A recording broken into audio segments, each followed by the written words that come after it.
మీ business ఏదైనా మీ ఊర్లో promotion చేయాలంటే అది సుమన్ టీవీతోనే సాధ్యం. ఇప్పుడే సంప్రదించండి. నమస్కారం అండి. నా పేరు గోపి.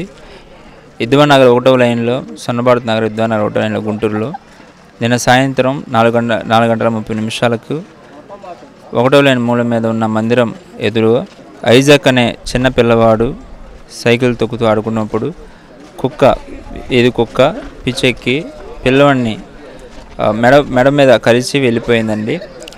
ఆ యొక్క బ్లీడింగ్ అవుతూ హాస్పిటల్కి తీసుకెళ్లే మార్గంలోనే ఆ పిల్లవాడు చనిపోయాడు. పిల్లవాడు అయితే చనిపోయాడండి. కుటుంబానికి భారీ నష్టం అయితే జరిగింది. అబ్బాయి నాకు అల్లుడు అవుతాడు. వాళ్ళ మామయ్య నేను. అయితే మేము హాస్పిటల్ తీసుకెళ్లే మార్గంలోనే ప్రాణం అయితే పోయింది అబ్బాయికి. కుక్కలు విచ్చలవిడిగా ఈ యొక్క వీధుల్లో తిరుగుతున్నాయండి. మేము ఎన్నోసార్లు స్థానికంగా ఇక్కడ చాలామందిని మేము కన్సల్ట్ అయ్యాము. మున్సిపాలిటీ కావచ్చు, మిగతా వాళ్ళు కావచ్చు, ఎక్కడన్నా వ్యక్తులను మేము కన్సల్ట్ అయ్యి మేము రిపోర్ట్ ఇచ్చాం. అయినా సరే ఎవరు యాక్షన్ అనేది తీసుకోలేదు. వచ్చేవాళ్ళు చూసేవాళ్ళు వెళ్ళేవాళ్ళు తప్ప కుక్కల గురించి ఎన్నిసార్లు మేము కంప్లైంట్ ఇచ్చినా చేసేవాళ్ళు కాదు. ఇళ్ళ మీదకి వస్తున్న కుక్కలు మేము కొడుతున్నప్పుడు మా మీద కంప్లైంట్ ఇస్తామని చెప్పి చాలామంది వ్యతిరేకులు లేచారు తప్ప ఎవరు ఒక్కరు కూడా వచ్చి పట్టించుకున్నది లేదండి. కావున మేము ఈ యొక్క సన్నివేశాన్ని బట్టి మేము చెప్పేది ఏంటంటే, ఈ ఘటన ద్వారా మేము కోరుకునేది ఏంటంటే, కుక్కలు ఈ వీధిలో ఏ కుక్క అనేది ఉండకూడదు. వీధి కుక్కలు ఎవరు ఏవి ఉండకూడదు. ఇప్పుడు ఈరోజు మా పిల్లవాడు చనిపోయాడు, రేపటి రోజు వేరే వాడి పిల్లవాడు చనిపోకుండా ఉండాలంటే తీసుకువెళ్ళాలి. ఎంతోమంది ఫైట్ చేస్తున్నారు, కుక్కల కోసం ఫైట్ చేస్తున్నారు, కానీ ఇక్కడ ప్రాణాలు పోతున్నాయి, పసిపిల్లల ప్రాణాలు పోతున్నాయి. ఒకసారి ఆలోచించండి, వాళ్ళైనా ఆలోచించాలి. కుక్కల ప్రాణాలు తీయమని అనట్లేదు, కానీ వాటికి కూడా ఏదైనా గోశాలలు పెట్టినట్టుగా కుక్కల శాలలు పెట్టి డొనేషన్లు చేసి మీరు చేయండి. అలా కాకుండా వీధుల మీద వదిలేస్తే ఏ పిల్లవాడు చనిపోవాలి, ఏ పిల్లవాడు నష్టపోవాలి, ఏ కుటుంబం నష్టపోవాలి. ఈరోజు ఆ తల్లిదండ్రులు ఎంత విలువలాడిపోతున్నారు. ఆ ప్రాణం పోతే మళ్ళీ తిరిగి వచ్చేదారు అది కదండి. ఎంతో బాధపడుతున్నారు వాళ్ళు. వాళ్ళకి ఈ ప్రభుత్వం న్యాయం చేయాలని మేము కోరుకుంటున్నాము. మా డిమాండ్ ఏంటంటే వాళ్ళకి న్యాయం చేయాలి, వాళ్ళకి తగిన నష్టపరిహారం అనేది చెల్లించాలి. కమిషనర్ గారు రాత్రిపూట వచ్చారు, చక్కగా మాకు సపోర్ట్ చేశారు. మార్చురీ దగ్గర కావచ్చు, అలాగే పిల్లవాడిని బాడీ మాకు అప్పగించడం కావచ్చు, మిగతా వ్యక్తులు కార్పొరేటర్ గారు కావచ్చు, ఎంపీ పిఏ గారు కావచ్చు వచ్చి మాట్లాడి మాకు చక్కగా సహాయాన్ని అందిస్తానని చెప్పి మాటిచ్చి వెళ్ళారు. అలాగే ఉదయం పూట కూడా కార్పొరేటర్ గారు వచ్చారు, తన వంతు సాయం చేయగలిగింది. అలాగే కమిషనర్ గారు వచ్చారు, ఉదయం పూట ఈ విషయం గురించి మాట్లాడినప్పుడు వచ్చి చూసి ఇక్కడ పరిస్థితులు చూశారు, ఈ వీధిలో ఉన్న పరిస్థితులు చూశారు. కుక్కల మీద మేము ఖచ్చితంగా చర్యలు తీసుకుంటామని చెప్పారు.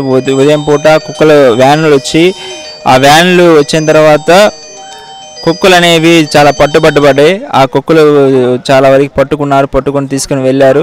అయితే కుక్కలు అనేవి నియంత్రిస్తామని చెప్పారు వాళ్ళు. ఆయన చెప్పిన ఇదేంటంటే డాగ్ లవర్స్ ఉండటం వల్ల కుక్కల్ని పూర్తిగా నివారించలేకపోతున్నాం, కనుక వాటికి ఏం చేయాలో అది మేము ఖచ్చితంగా చేస్తామని అయితే మాకు మాట ఇచ్చారు. అదేవిధంగా కుటుంబానికి జరగవలసిన న్యాయం మేము చేకూరుస్తాము. ఇది సీఎం గారి దగ్గరికి తీసుకువెళ్తాం. వాళ్ళు ఖచ్చితంగా ఇచ్చే నష్టపరిహారాన్ని కుటుంబానికి మేము అందిస్తామని గంట క్రితము కమిషనర్ గారు చెప్పారు.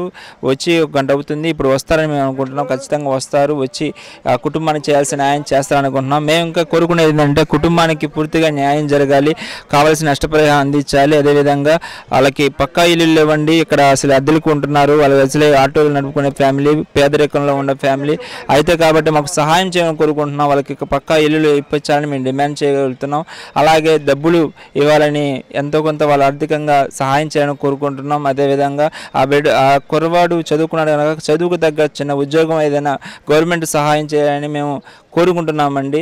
మాకు కోరికని ఖచ్చితంగా మీరు పై స్థాయి నాయకుల దగ్గర తీసుకెళ్ళి వాళ్ళు స్పందించే విధంగా మీరు సహాయం చేయాలని మనస్ఫూర్తిగా కోరుకుంటున్నానండి. ఏమీ లేదు, ఈ అన్యాయం చాలా దారుణం అండి వాళ్ళకి జరగటం. ఇది గవర్నమెంట్ ఏదో వాళ్ళకి న్యాయం చేయాలని అనుకుంటున్నానండి. చాలామంది రాజకీయ నాయకులు, అధికారులు వస్తున్నారు, చూస్తున్నారు, వెళ్తున్నారండి. వాళ్ళు ఏదో న్యాయం చేస్తారని మేము ఆశిస్తున్నాము. వాళ్ళు చేయాల్సిన న్యాయం వాళ్ళకి ఏదోటి చేస్తే మేము ఎంతో కొంత మాకు కొద్దిగా ఆ కుటుంబానికి కొద్దిగా. కమిషనర్ గారు వచ్చి చూసి వెళ్ళారు, ఏదో చెప్తాం 1 గంటకి ఏదో చెప్తాం, అనౌన్స్ చేస్తామని అన్నారంట. మరి అయితే అది ఎందుకు ఏ విషయం తెలియలేదండి. మరి ఇప్పుడు రాంబాబు గారు కూడా వచ్చి చూసి వెళ్ళారు. మరి ఆయన కూడా మరి చెప్తామన్నారు. మరి ఏం చెప్తారో ఏంటనేది తెలియదు. మరి ఎవరైనా నాయకులైనా అధికారులైనా ఏదైనా కుటుంబానికి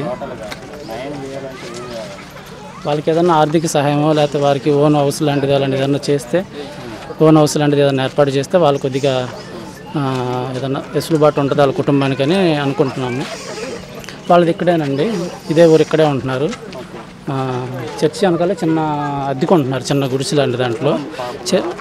ముగ్గురు మగపిల్లలండి. బాబు లాస్ట్ బాబు. నిన్న సాయంత్రం 4-5 ఆ టైంలో జరిగిందంటండి. చర్చిలోనే ఉన్నాడు బాబు. ఏదో సండే స్కూల్ టైంలో ఉండి బయటికి వచ్చి ఆడుకోవడానికి ఇక్కడ ఇదే ప్లేసు. జస్ట్ వాష్రూమ్ కోసం అలా వచ్చినట్టున్నాడు. అక్కడ వచ్చినప్పుడు కుక్క వచ్చి ఇంకా దాడి చేసి మెడ పట్టుకుని విదిలించిందంట. చుట్టుపక్కల చూసి అరిసి వచ్చేసరికి వదిలేసి పారిపోయింది.